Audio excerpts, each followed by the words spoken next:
आप सभी का स्वागत है। मैं हूं आपके साथ सुनीता पटेल। शुरुआत करेंगे इस वक्त की बड़ी खबर से। मुंबई में बाबा सिद्दीकी मामले में पुलिस का बयान सामने आ चुका है और अब इस पूरे मामले की जांच में जुटे डीसीपी क्राइम ब्रांच का बयान सामने आया। बिश्नोई गैंग के दावे की भी यहां पर जांच की जा रही है। तो बाबा सिद्दीकी हत्या मामले में आपको बता दें कि मुंबई पुलिस की जांच जारी है। बिश्नोई गैंग के दावे की भी जांच की जा रही है। आपको बता दें कि बाबा सिद्दीकी की हत्या की जिम्मेदारी लॉरेंस बिश्नोई गिरोह ने ली है। अब इस पूरे मामले में बयान सामने आया है मुंबई पुलिस का। क्राइम ब्रांच के डीसीपी दत्ता नरवणे ने प्रेस कॉन्फ्रेंस को संबोधित किया और बताया कि इस पूरे मामले में जांच की जा रही है। साथ ही जो दावे लॉरेंस बिश्नोई गैंग ने किए हैं, उन्होंने बाबा को मारा है, उसकी भी जांच की जा रही है। और क्या कुछ कहा, आइए आपको सुनवाते हैं।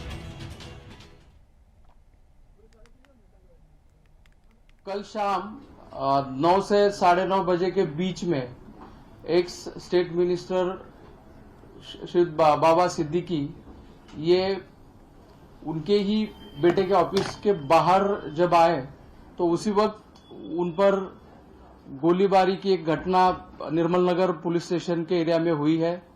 इस घटना के बारे में निर्मल नगर पुलिस स्टेशन में ऑफिस दर्ज किया गया है और तुरंत ही इसका इन्वेस्टिगेशन क्राइम ब्रांच को सौंपा गया है।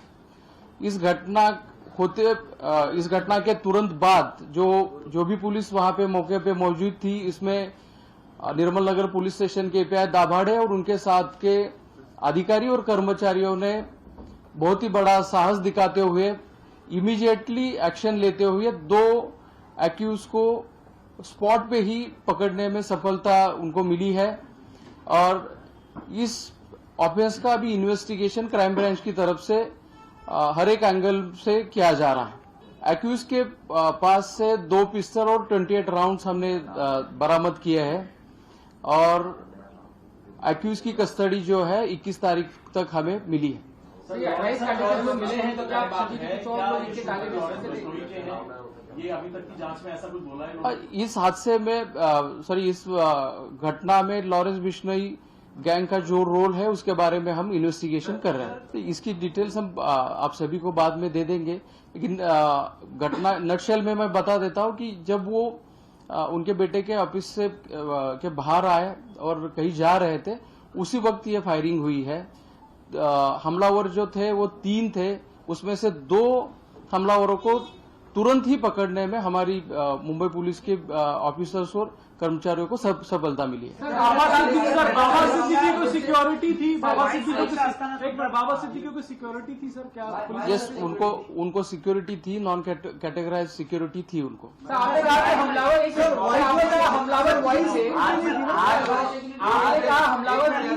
एक बोलिए प्लीज। सर आपने कहा कि जो प्रोटेक्शन होता है वो था उनको, या Y+ कैटेगरी की सिक्योरिटी बताया जा रहा है? जैसे कि मैंने कहा, उनको कैटेगराइज प्रोटेक्शन नहीं था, लेकिन 3 लोग उनके प्रोटेक्शन के लिए दिए गए थे। सर आपने कहा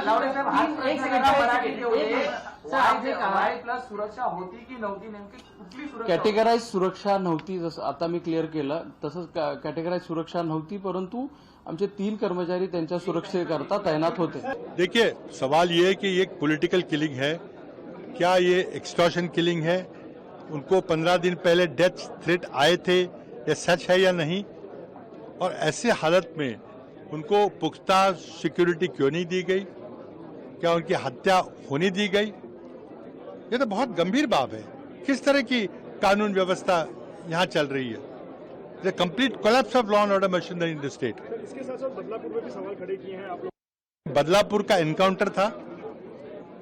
बदलापुर की घटना में कोई सरकारी कहानी पे कोई विश्वास नहीं रखा। किसी न किसी असली गुनहगार को बचाया जा रहा है और यहाँ पे बाबा सिद्दीकी को किसने एलिमिनेट करवाया है, किसने आदेश दिया है उनको मारने का, इसकी घटना का सूत्रधार कौन है? क्या ये सच्चाई सामने आएगी? क्या हम 90 के दशक में जिस तरह से हादसे महाराष्ट्र में हो रहे थे उस दौर की ओर हम जा रहे हैं? जिस तरह से पुलिस प्रशासन चलाया जा रहा है, महाराष्ट्र में मुंबई एकमात्र सिटी है पूरे देश में जहां 2 पुलिस कमिश्नर है, एक मुख्यमंत्री का फेवरेट कमिश्नर है, एक गृह मंत्री का फेवरेट कमिश्नर है। किसकी यहाँ चलती है? मैं समझता हूँ कि महाराष्ट्र की कानून व्यवस्था स्थिति बद से बदतर हो चुकी है। किसी न किसी को इस घटना की जिम्मेदारी, राजनीतिक जिम्मेदारी स्वीकार करनी पड़ेगी, लेकिन मैं नहीं समझता कि सरकार कोई जिम्मेदारी स्वीकार करेगी। लगातार अब इस मामले में राजनीतिक प्रतिक्रियाएं भी आ रही हैं, तो वहीं डीसीपी क्राइम ब्रांच ने प्रेस कॉन्फ्रेंस करके संबोधित किया। उन्होंने स्पष्ट किया कि वाई कैटेगरी की सुरक्षा प्राप्त नहीं थी बाबा सिद्दीकी को, लेकिन 3 जो पुलिस कांस्टेबल हैं वो उनकी सुरक्षा घेरे में जरूर रहे, लेकिन उस बीच ये बड़ा हादसा होता है, ये भी सवालों के घेरे में है। और इस बीच तमाम राजनीतिक प्रतिक्रियाओं में ये कहा जा रहा है कि आखिर कैसे एक बार फिर अंडरवर्ल्ड जैसा खौफ मुंबई में साया हुआ नजर आ रहा है, जो कि दाऊद इब्राहिम के दौर में रहा है। 1990 में जिस तरीके से अंडरवर्ल्ड का खौफ देखा जाता रहा है, एक बार फिर लॉरेंस बिश्नोई क्या वही दौर दोहराना चाहता है, यह भी एक बड़ा सवाल। लेकिन डीसीपी क्राइम ब्रांच ने यह सिरे से खारिज किया। अभी उन्होंने साफ तौर पर यह कहा कि अभी वो कनेक्शन खंगाल रहे हैं। इस बीच आपको ये ट्वीट भी आपको दिखाते, देखिए शोभू लोनकर जो कि एक जिसका पेज है महाराष्ट्र का एक यूजर, जिसने ये पोस्ट किया है, जिसमें साफ तौर पर लिखा है ओम जय श्री राम, जीवन का मूल समझता हूं, लेकिन ये तमाम बातें लिखते हुए उसने सीधे दाऊद गैंग और सलमान खान कनेक्शन पर भी बात की। हम सीधे अपने संवाददाता सुनील का रुख करेंगे। सुनील, जिस तरीके से लगातार हम सुबह से देख रहे हैं अलग अलग प्रतिक्रियाएं आ रही हैं, जहां पर 2 आरोपी गिरफ्तार किए गए, एक का बहराइच से कनेक्शन, एक का करनैल से कनेक्शन है, जहां हरियाणा से करनैल, और सबसे बड़ी बात यह कि अब चौथे आरोपी का भी यहां पर जिक्र किया जा रहा है, जीशान अहमद, जिसका जिक्र किया जा रहा है। कहीं ना कहीं अब नए नए कनेक्शन इसमें खुलते नजर आ रहे हैं। क्या इस पूरे मामले को लेकर अभी क्या कुछ ताजा अपडेट सामने आ पा रही है? कल शाम 9 साढ़े 9 के बीच में बाबा सिद्दीकी जब अपने बेटे के दफ्तर के बाहर आए तो इन पर गोली चली। 2 आरोपी स्पॉट पर पकड़ लिए गए। क्राइम ब्रांच हर एक एंगल से जांच कर रही है जी। 2 पिस्टल और 2 28 कारतूस बरामद हुए। सभी एंगल्स और पर जांच होगी। उनको एनओसी चार्जिंग प्रोटेक्शन थी। हमारे 3 कर्मचारी हमेशा उनके साथ रहते थे। घटना के समय एक कांस्टेबल उनके साथ था। हमारी 5 क्राइम ब्रांच टीम इस मामले की जांच कर रही है। जो पोस्ट वायरल हो रहा है उसकी हम जांच कर रहे हैं, अभी पुष्टि नहीं की जा सकती। आरोपी मुंबई में कल आए, किसने उन्हें नोटिस दी, इस पर जांच कर रही है। सुनील, जिस तरीके से लगातार अब जो प्रतिक्रियाएं सामने आ रही है, साफ तौर पर महाराष्ट्र पुलिस का, महाराष्ट्र सरकार का फेल्यूर बताया जा रहा है कि आखिर कैसे मंत्री रहे, कद्दावर नेता, एनसीपी नेता, इतने बड़े जो पॉलिटिकल प्लेटफॉर्म पर लगातार बड़े बड़े पदों पर रहे, और ऐसे मंत्री और नेता की अगर हत्या की जाती, वो भी उस जगह पर जहां पर कल का अगर हम दिन याद करें, जहां पर रावण दहन के कार्यक्रम, दुर्गा प्रतिमाओं का विसर्जन, इतने भीड़ भाड़ वाले इलाके में अगर नेता की हत्या कर दी जाती, वो भी सामने से ऑटो पर आकर 3 लोग आते हैं और ताबड़तोड़ फायरिंग करते हैं, और अभी तक जिस पेज पर धमकी दी गई है उसका भी कनेक्शन सामने नहीं आया, सिर्फ खंगाला जा रहा है। तो कहीं कहीं यह भी सामने आ रहा है, जिस तरीके से आरोप लग रहे हैं, क्या वो सही है? अभी तक कोई पुख्ता सबूत, अभी तक कोई पुख्ता तार समझ नहीं आए। बाबा सिद्दीकी हत्याकांड के मामले में गिरफ्तार दोनों आरोपियों को किला कोर्ट में पेश किया गया। पुलिस ने 14 दिन की रिमांड मांगी।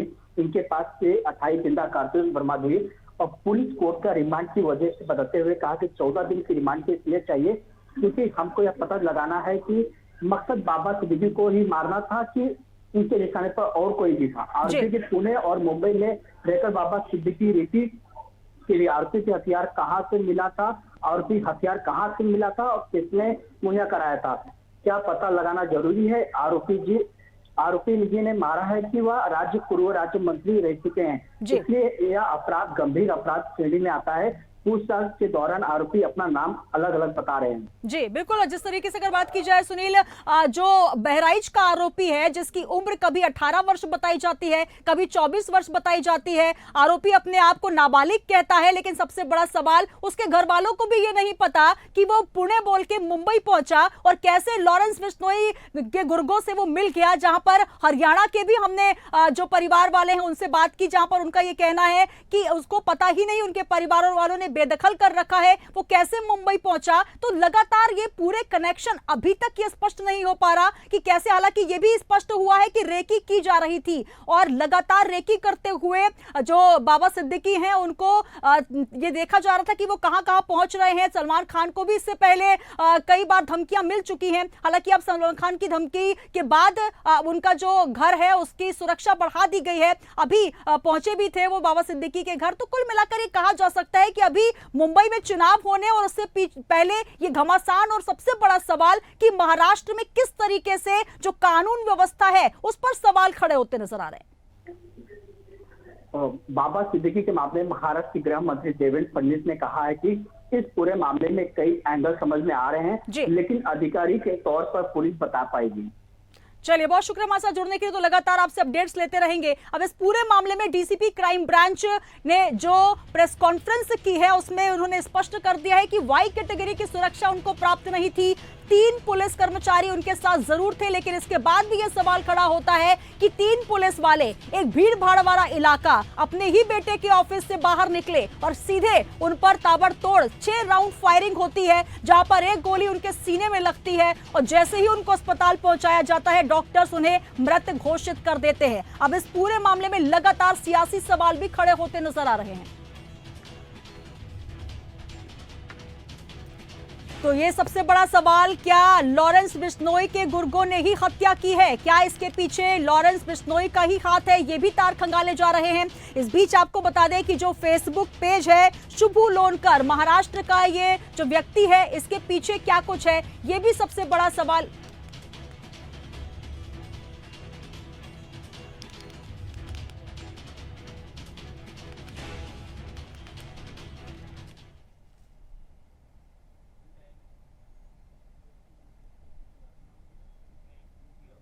तो मुंबई में एनसीपी के नेता बाबा सिद्दीकी की शनिवार रात गोली मारकर हत्या की गई।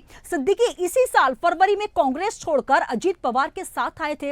हत्या के 28 घंटे बाद लॉरेंस बिश्नोई गैंग ने सोशल मीडिया पर पोस्ट कर हत्या की जिम्मेदारी ले ली और लिखा कि सलमान खान और दाऊद की मदद करने वालों को छोड़ेंगे नहीं। इस पोस्ट में लॉरेंस बिश्नोई ग्रुप और अनमोल बिश्नोई को हैशटैग किया गया है। पुलिस इस पोस्ट की जांच भी कर रही है। लॉरेंस अभी गुजरात के साबरमती जेल में बंद है। उसने 14 अप्रैल को सलमान के घर के बाहर फायरिंग भी कराई थी। जेल में लॉरेंस से पूछताछ कराई जाएगी। सलमान खान की सिक्योरिटी को भी बढ़ा दिया गया है। आपको बता दें कि सिद्दीकी को वाई सिक्योरिटी मिली थी, ये कहा जा रहा था, लेकिन अब डीसीपी ने स्पष्ट कर दिया है कि कैटेगरी जो थी वो नहीं मिली थी। हालांकि 3 इंस्पेक्टर उनकी सुरक्षा में तैनात किए गए थे। आपको बता दें कि स्ट्रीट लाइट्स और सीसीटीवी कैमरे भी उस वक्त बंद थे जब यह हत्या की गई। बांद्रा के खेर नगर में शनिवार रात करीब 9:30 बजे का वक्त था जब विधायक बेटे जीशान के ऑफिस के बाहर 3 बदमाशों ने ताबड़तोड़ 6 राउंड फायरिंग की। सूत्रों के मुताबिक ऑटो से आए 3 शूटर्स ने 2 बंदूकों से 6 राउंड फायरिंग की, जिसमें बाबा को 3 गोलियां लगी। 2 गोलियां उनके पेट में और 1 उनके सीने में लगी। तीनों के मुंह पर रुमाल बंधा हुआ था। अब सबसे बड़ा सवाल यह कि आखिर बाबा सिद्दीकी को मारने का ऑर्डर किसने दिया, और अब इसको लेकर तमाम सियासी प्रतिक्रियाएं भी आ रही हैं। आइए सबसे पहले आपको वो सुनवाते हैं। निश्चित तौर से बहुत ही दुखद है, क्योंकि बाबा सिद्दीकी जी एक समाज के लिए प्रेरणा स्रोत थे और काम करते थे लोगों के लिए। मैं समझता हूं कि उनकी एक बहुत ही अच्छी ख्याति थी, लोकप्रियता थी, और पहले वो कांग्रेस के अंदर ही काम किए, कांग्रेस से आगे बढ़े, और जब उनके एक बेटे विधायक भी हैं हमारे कांग्रेस पार्टी के। निश्चित तौर से बहुत ही दुखद है। हमेशा से ठीक ठाक रही। कल जो हत्या हुई है बाबा सिद्दीकी, जो महाराष्ट्र के पूर्व मंत्री है, बहुत साल विधायक रहे, आज भी उनका बेटा विधायक है, शायद हमारे पार्टी में नहीं हो लेकिन हमारे साथी रहे, अच्छे आदमी थे, तो उनकी हत्या ऐसी तरह से होती है जिनको सिक्योरिटी है, वाई स्टेटस की सिक्योरिटी है, और उनकी हत्या होती है। उसका मतलब क्या है? हत्या के पीछे कारण कुछ भी हो, लेकिन हत्या हो गई है तो आपका फेल्यूर है, मुख्यमंत्री का फेल्यूर है। No, it shows the worsening law and order situation which is prevailing in Maharashtra, and it also points to many other things that such murders can easily be taken commit and they can escape. And what we have witnessed in Karnataka, that after that journalist's murder, they were in jail and they were now they are out and they were being celebrated. So such celebrations and encouragement for committing such crimes by the Sangha Parivar outfits is also one of the reason which needs to be looked into. And this now this Siddiqui's case, it shows a failed law and order situation in बाबा सिद्दीकी पर जो हमला किया गया है वो कोई राजनीतिक कारणों से नहीं लगता। ऊपर से तो यूँ लग रहा है कि कोई इसमें कोई पॉलिटिक्स नहीं थी। बाबा सिद्दीकी एक कामयाब कारोबारी थे, अच्छा खासा फैला हुआ उनका यह बांद्रा में जहाँ हम रहते हैं, हमारे पीछे ही उनका मकान है, वो उनका बिजनेस काफ़ी फैला हुआ था, काफ़ी कामयाब बिजनेसमैन थे वो। तो कुछ शायद हो सकता है कोई कारोबारी मामले में कि कोई दुश्मनी भी होगी, लेकिन दुख की बात यह है कि पहले भी धमकी आई है उनको, वाई क्लास की सिक्योरिटी उनको दी गई है, उसके बाद भी मुंबई जैसे शहर में इतनी भीड़ में गुनहगार गोलियां झाड़ के चले जाते हैं, उसमें गिरफ्तार हुआ एक दो, ये बहुत दुख की बात है। ये कल की ये घटना काफी दर्दनाक है और मुंबई देश की आर्थिक राजधानी है। इसी तरह की घटनाएं दिल्ली के अंदर भी पिछले 1-2 महीने से लगातार बढ़ रही हैं। गैंगस्टर का लगातार वर्चस्व देखा जा रहा है। अगर हम दिल्ली देखें तो दिल्ली की कानून व्यवस्था, पुलिस व्यवस्था भारतीय जनता पार्टी के पास है। मुंबई देखें तो मुंबई की व्यवस्था उनके पास है। मुझे लगता है कि गृह मंत्री जी को, भारतीय जनता पार्टी की सरकार को तुरंत उच्च स्तरीय बैठक करके और इसको सीरियस लेना चाहिए। बाबा सिद्दीकी जैसे व्यक्ति की हत्या हो सकती है जो वेल कनेक्टेड है, जो हाई प्रोफाइल है, जिसको सुरक्षा है, जो सरकार में है, महाराष्ट्र सरकार का हिस्सा है, जो अगर वो व्यक्ति सुरक्षित नहीं है तो फिर मुंबई में, महाराष्ट्र में सुरक्षित कौन है? शिंदे सरकार से, देवेंद्र फडणवीस जी की सरकार से सीधे मेरा सवाल है कि अगर आप अपने इतने हाई प्रोफाइल नेता की सुरक्षा नहीं कर सकते तो आम मुंबईकर की सुरक्षा क्या करेंगे आप? बहुत शर्मनाक घटना है ये, और उस पर सरकार का व्यवहार के 15 दिन पहले मीडिया के सूत्र ही बता रहे हैं कि धमकी मिली, धमकी के बाद हत्या हो रही है, तो ये तो बहुत ही शर्मनाक है महाराष्ट्र सरकार के लिए। हमने तो ओपनली बोला आपको, लॉ एंड ऑर्डर वहाँ पर ठीक नहीं है और वो लोग उनको मुझे जान को खतरा है बोलने के बावजूद भी अगर पुलिस उसका रक्षण नहीं करता है तो ये बहुत बड़ा एक लैप्स है एडमिनिस्ट्रेशन के तरफ से। देखिए, काफ़ी दुखद घटना है। कल हम लोगों को जानकारी मिली इसकी कि उनकी हत्या कर दी गई है।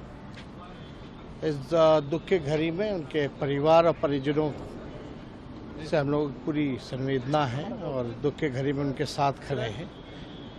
चाहेंगे कि और भी एक आध जो अपराधी बचे हैं या इसका जो मास्टरमाइंड है वो जल्द से जल्द जो है पकड़ा जाए। बहुत ही दुखद है जिस ढंग से बाबा सिद्दीकी जी की हत्या हुई है। सर्वप्रथम उनके परिवार को भगवान शक्ति दे और उनकी आत्मा को शांति।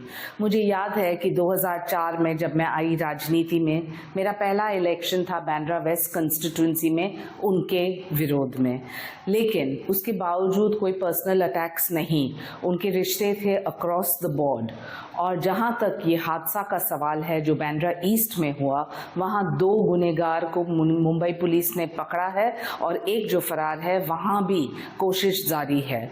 माननीय मुख्यमंत्री और गृह मंत्री ने स्पष्ट रूप से कहा कि जो व्यक्ति कानून को अपने हाथ में ले उनको सजा मिलेगी और कानून का खौफ बहुत ही जरूरी है। घटना कठोर निंदनीय है। इन्वेस्टिगेशन जारी है। मुख्यमंत्री, उप मुख्यमंत्री, पूरा प्रशासन इस पर कड़ी नजर बनाए हैं। गंभीरता से कार्रवाई हो रही है और 2 संदिग्ध को रात को ही गिरफ्तार कर लिया गया था। दोषी बख्शे नहीं जाएंगे। और इस आपराधिक घटना पर राज्य सरकार जो भी उसका गुनाहगार है उस गुनाहगार के गिरबान तक कानून के हाथ पहुंचेंगे। देखिए, बहुत ही दुखद है और इस प्रकार से राजनीतिक व्यक्ति की या किसी की भी हत्या हो बहुत दुखद होता है, लेकिन एक मुंबई के अंदर एक जाना पहचाना नाम था, बहुत काम करने वाले व्यक्ति थे, बहुत ही दुखद है। जो घटना हुई है वो घटना आज तक हमें विश्वास नहीं हो रहा है कि ऐसा कुछ हुआ है, लेकिन पुलिस डिपार्टमेंट ने तुरंत उसके बारे में जानकारी शुरू की है। 2 लोगों को उनके हाथ में लगे हैं, 2 लोग, और भी कुछ लोग हैं, उनको ढूंढने के लिए, उनको लाने के लिए 5 टीम पुलिस डिपार्टमेंट ने लगवाई है और अलग अलग स्टेट में उनको भेजा है। सीएम साहब भी इसके ऊपर उनका ध्यान दे रहे हैं। तो सुनिए आपने तमाम प्रतिक्रियाएं। चलिए और अब आपको बाबा सिद्दीकी हत्याकांड का बहराइच कनेक्शन भी बताते हैं। यूपी से कैसे हुआ कनेक्शन, कैसे आरोपी पहुंचा हत्याकांड तक। तो मुंबई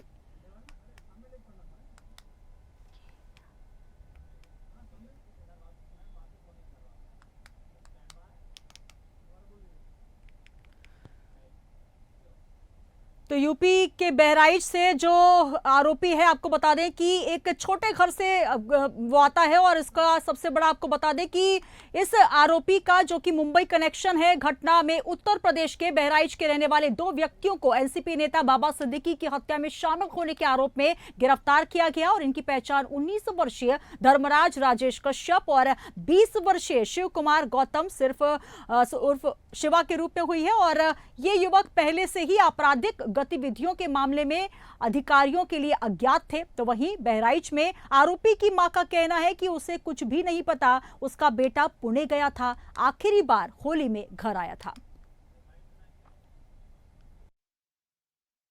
भैया हम पहले से जानित नहीं रहा, पूना गे रहे, पूना में भंगाड़ के काम करते रहे, वही हम जानित रहा। और बम्बई वाला भैया हम नहीं जानित रहा कि बम्बई में का करते हैं, का नहीं करते हैं, का खाते हैं, का कमाते हैं, यूँ हमका नहीं पता रहा। तो कब आया था घर, कब से? वो होली में हम चला गया, तब से नहीं आवा भैया। तो भैया हम जब हम हुआ रहन नहीं दिया, खा सुना नहीं, तो हम कहा बताई दी, हम कहा जब कोई बताइस नहीं, मालूम नहीं रहा, हमसे बात नहीं करत रहा, हमका फोन नहीं करत रहा, हमका कुछ वो नहीं करत रहा, तो हम कहा बताई दी भैया का कर। ये कितनी उम्र थी शिवा की? अरे कम से कम 18 साल तो हो गई करी, 18-19 साल। तो व्यवहार कैसा था? हियाँ रहे भैया, तो निक निक करे, कहूँ टंट में काम करत रहे, कहूँ ईटा गारा करे चले जात रहे, कहूँ चले जात रहे, तो कहित रहे तो कहीं ना बाहर चले जेबे। तो मैंने 3 साल से निक निक कमात दियत रहे, मोला अब सिल नहीं कुछ किहिन है नहीं, अरे बात कहे किहिन है नहीं दीन हमका 2 पैसा कमाई के। अब बिटिया बीमार रहा तब 3000 रुपया दूसरे के वो मुँह के हाथे भेजवाइन घरे, तब बिटिया की दवाई करावा। तो वहीं हत्याकांड के दूसरे आरोपी के तार कैथल से जुड़े बताए जा रहे हैं। जानकारी के मुताबिक आरोपी गुरमेल कैथल जिले के गांव नरड़ का रहने वाला है, जो कि साल 2022 में एक युवक की हत्या करने के मामले में कैथल जेल में बंद था। उसके बाद जमानत पर बाहर आने के बाद मुंबई चला गया, जहां लॉरेंस बिश्नोई के गुर्गों के साथ उसके संबंध बने। बताया यह भी जा रहा है कि आरोपी कैथल जेल में ही लॉरेंस बिश्नोई के गुर्गों के संपर्क में आया और सूत्रों से मिली जानकारी के अनुसार आरोपी के माता पिता की मृत्यु हो चुकी है, लंबे समय से अपने गांव में नहीं रह रहा था। वहीं गुरमेल की दादी 60 वर्षीय फूल देवी का कहना है कि गुरमेल के साथ उनका कोई लेना देना नहीं। लगभग 4-5 महीने पहले वो घर आया था और परिजनों ने उसे बेदखल कर दिया है।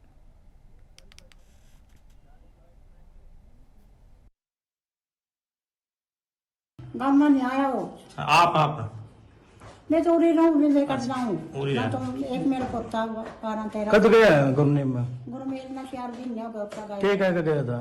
मानना नहीं, कुछ भी कहा गया। अच्छा, ये क्या कुछ मतलब बेदखल करवा रहे, क्या करके हैं? हाँ, एक मिनट वाली रुक जा। एक मिनट माता जी, जो गुरमेल है कितने भाई हैं, कितने बहन है? वो तो एक को था बाप का। अच्छा, हाँ, अकेला ही था। बहन कितनी है? बहन को नहीं उसका। अच्छा, अकेला ही था। उसका बाप मर गया था। हाँ, वह छोटे का बिठा दी थी। हाँ, छोटे के ना के आया कि छोरा है कि छोरी। हाँ, अच्छा मैं हूँ। अच्छा, पहले भी जेल गया था, अभी कुछ साल पहले भी जेल गया था, क्या मामला था?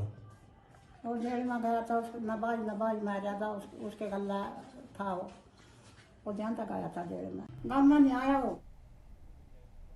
तो पूर्व मंत्री एनसीपी नेता बाबा सिद्दीकी की सनसनीखेज हत्या के बाद लगातार अब पुलिस तार खंगाल रही है, कहां से इसके तार जुड़े हुए हैं। और सबसे बड़ी बात, अब इस पूरे मामले में यह भी देखा जाएगा कि जो पोस्ट वायरल हो रही है, साथ ही जो लॉरेंस बिश्नोई के गुर्गे ये साबित करना चाहते हैं कि उनका कनेक्शन है। इन तमाम मामलों को लेकर अब पुलिस जांच पड़ताल कर रही है। अब देखना होगा कि जो लगातार महाराष्ट्र पुलिस पर आरोप लग रहे हैं, प्रशासन पर आरोप लग रहे हैं, उस पर कब तक पटाक्षेप होता है। बने रहिए इंडिया एट के साथ। नमस्कार।